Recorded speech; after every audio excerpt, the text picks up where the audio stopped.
Hello again, Steve here to weigh in with a thumbs up for the work that Jordan Peterson is doing.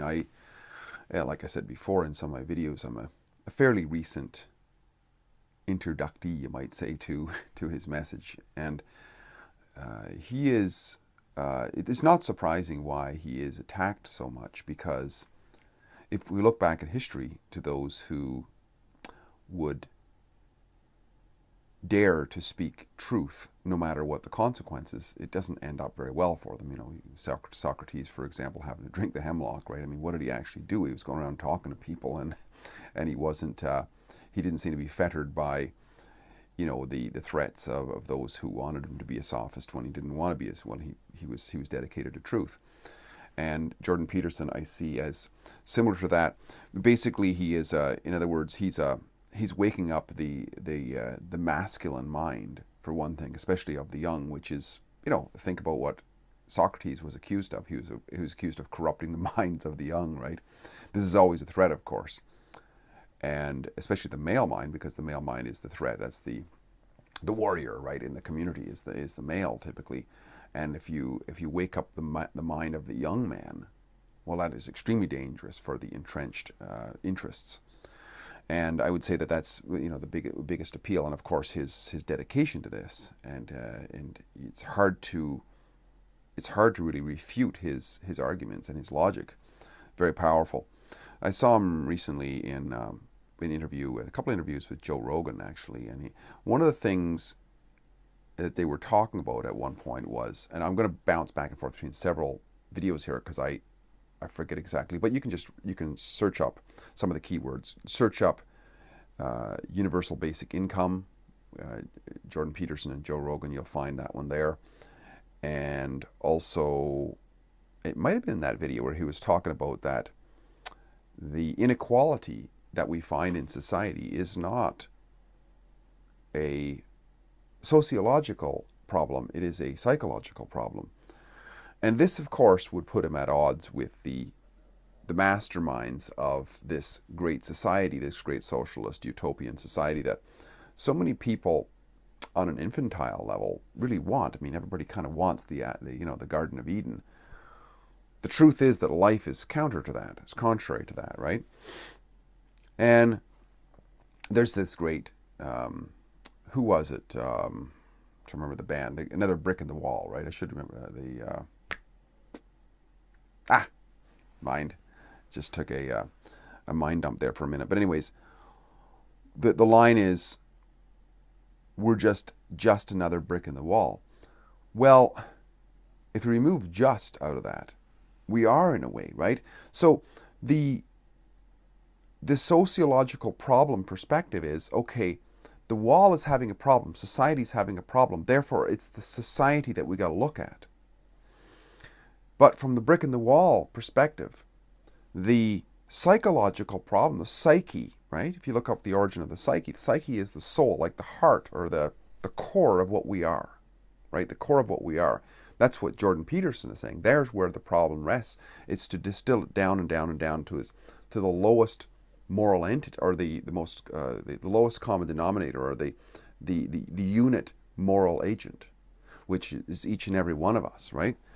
And if that's fractured, and if that is traumatized and has problems, then by the very nature of it, you're going to have a problem with society.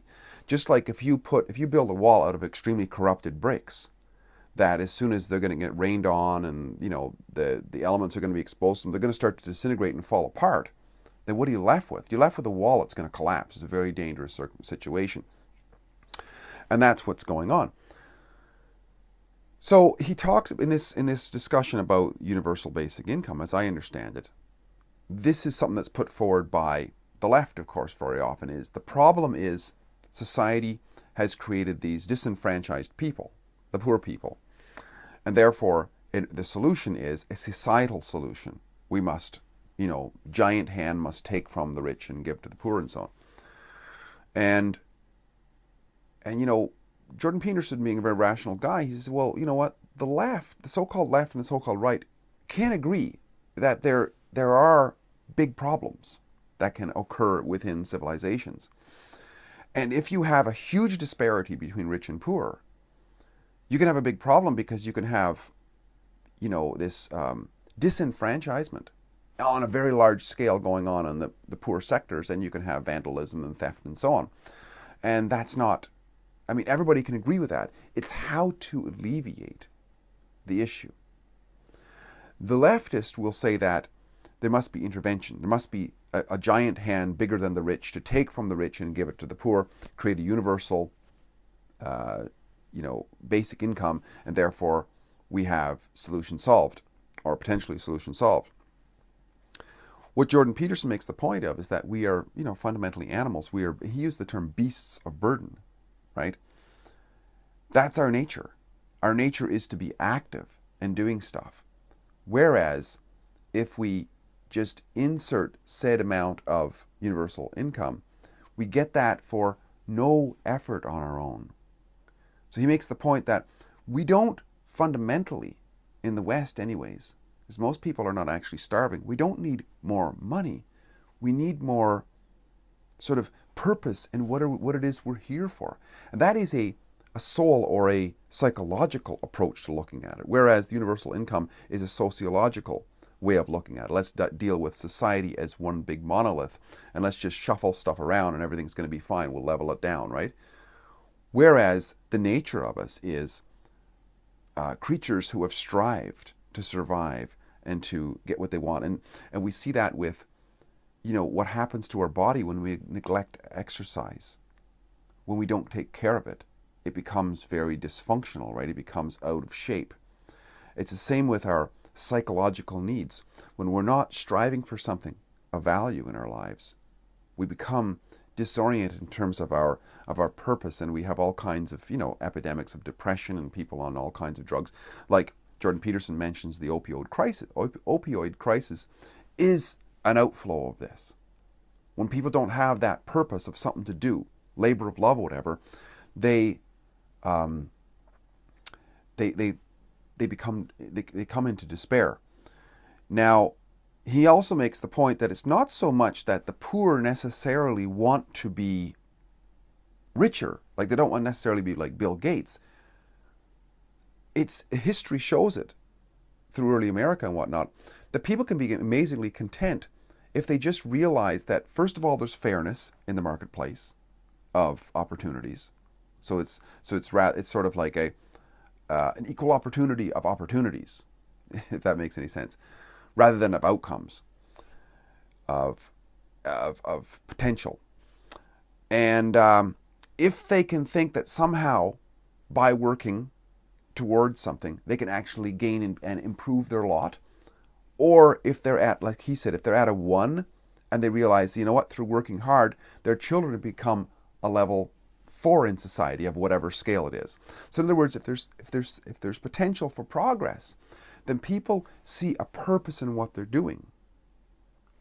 The problem with, and so both ways are attempts. So the leg up, or the equaling of potential opportunities for all classes of people would be a more traditional conservative approach to it, right? Allow people the opportunity to succeed. Whereas the left would say, these people are not succeeding because of sort of class failure of too many rich people and so on, and stealing away from the poor and so on. So let's just take from the rich and give to the poor. Both are trying to get to a solution of the problem, which is that this huge disparity can cause a great resentment. The left would say, let's just equalize it by forcibly taking away.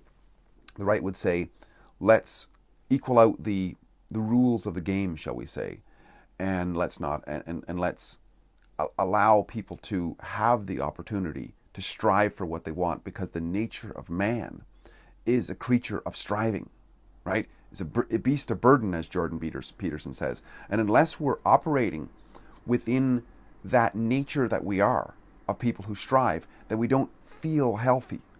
And the result is all kinds of depression and opioid crisis and so on. So this is one of the reasons, I think, and a lot of people can relate to this, especially young men, because it's in their nature to want to strive, right? It's in their nature to want to compete and so on. And I think that one of the reasons why it's lost on a lot of the leftist leaning media, why a guy like Jordan Peterson would be so popular. Number one, he's got a message which is bang on. It's directed towards people who can hear it.